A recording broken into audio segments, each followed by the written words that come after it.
നമ്മളിപ്പോ ഉള്ളത് പാചകക്കാരൻ മിഥുബ്രോയുടെ കൂടെയാണ്. ഇന്ന് നമ്മൾ ഉണ്ടാക്കാൻ പോണ പൊരിയലാണ്. ഓയിൽ ഒഴിച്ച് ചൂടായി വരുന്ന സമയത്ത് ചെറുതായിട്ട് അരിഞ്ഞിട്ടുള്ള ക്യാരറ്റ്.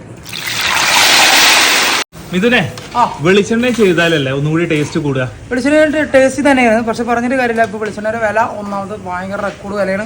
രണ്ടാമത്തെ ഓയിൽ ചെയ്യുമ്പോൾ ഒരു ഗുണം എന്ന് പറഞ്ഞാൽ ഇത് ബാക്കി വന്നാലും നമുക്ക് കുറച്ച് ദിവസം ഉപയോഗിക്കാം. കാർമണം വരാതിരിക്കാൻ വേണ്ടി ശ്രദ്ധിക്കുക. ഓയിൽ വെച്ച് വറുത്ത് കഴിഞ്ഞാൽ കാർമണം വരില്ല. നമ്മളൊരു മിക്സർ പോലത്തെ കറിയാണ്, ഒരു പ്രത്യേക ടേസ്റ്റാണ്. മിക്സറിന്റെ പോലത്തെ ഒരു കറിയാണ്, പക്ഷെ സദ്യയിൽ കഴിക്കുമ്പോൾ ഒരു പ്രത്യേക ടേസ്റ്റാണ്. ക്യാരറ്റ് നന്നായിട്ട് ഫ്രൈ ചെയ്തെടുത്തതിന് ശേഷം അടുത്ത ഉരുളക്കിഴങ്ങാണ്.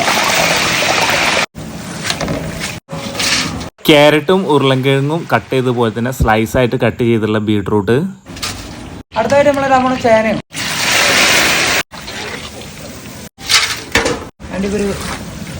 ചെറുതായിട്ട് മൂപ്പിച്ചെടുക്കല്ലേ? അതെ, കുട്ടികളാണ്.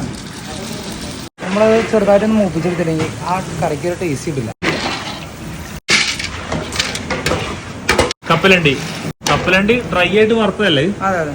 വീണ്ടും ഒന്ന് എണ്ണയിലിട്ട് വറുത്തെടുക്കല്ലേ?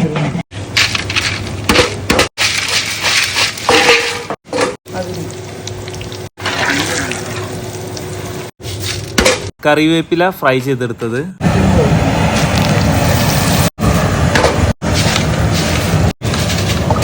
നമ്മളെ പൊരിയലിന്റെ സാധനങ്ങളൊക്കെ വറുത്ത് നമ്മൾ ചൂടാറിയതിന് ശേഷം ഒരു കവറിൽ കെട്ടി വെച്ചിട്ടുണ്ട്. കാരണം ഇത് ചൂടാറാതിരിക്കാൻ, തണുക്കാതിരിക്കാൻ വേണ്ടിയിട്ടാണ് നമ്മളിത് കവറിൽ കെട്ടി വെച്ചത്. ഇനി ബാക്കി ചേരുവകളൊക്കെ നമ്മൾ കാലത്ത് ചേർക്കും. നേരം വെളുത്ത് സദ്യ വിളമ്പുന്നതിന് മുമ്പായിട്ട് പപ്പടം ഇതുപോലെ സ്ലൈസ് ആയിട്ട് കട്ട് ചെയ്തിട്ട് വറുത്തെടുക്കുക.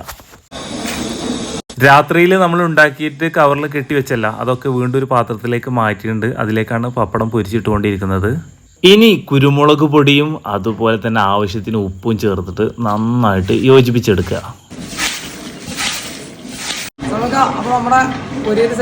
ഇന്നത്തെ ഈ വീഡിയോ ഇഷ്ടപ്പെട്ടു കഴിഞ്ഞാൽ ലൈക്ക് ചെയ്യണം. നിങ്ങളുടെ വലിയ നിർദ്ദേശങ്ങളും അഭിപ്രായങ്ങളും കമൻറ്റ് ചെയ്യാൻ ശ്രമിക്കുക. അതുപോലെ തന്നെ മറ്റ് സുഹൃത്തുക്കൾക്ക് വേണ്ടിയിട്ട് ഈ റെസിപ്പി ഒന്ന് ഷെയർ ചെയ്തെടുക്കാൻ കൂടി ശ്രമിക്കുക. കോളേജിൽ ഓണപരിപാടിക്ക് വേണ്ടിയിട്ട് ഉണ്ടാക്കി ലൈറ്റ് ചെയ്യുന്ന ഇവിടെ നിന്നുള്ള കൂടുതൽ റെസിപ്പികൾ വരും ദിവസങ്ങളിൽ ഷെയർ ചെയ്യാൻ ശ്രമിക്കുന്നുണ്ട്. ബൈ.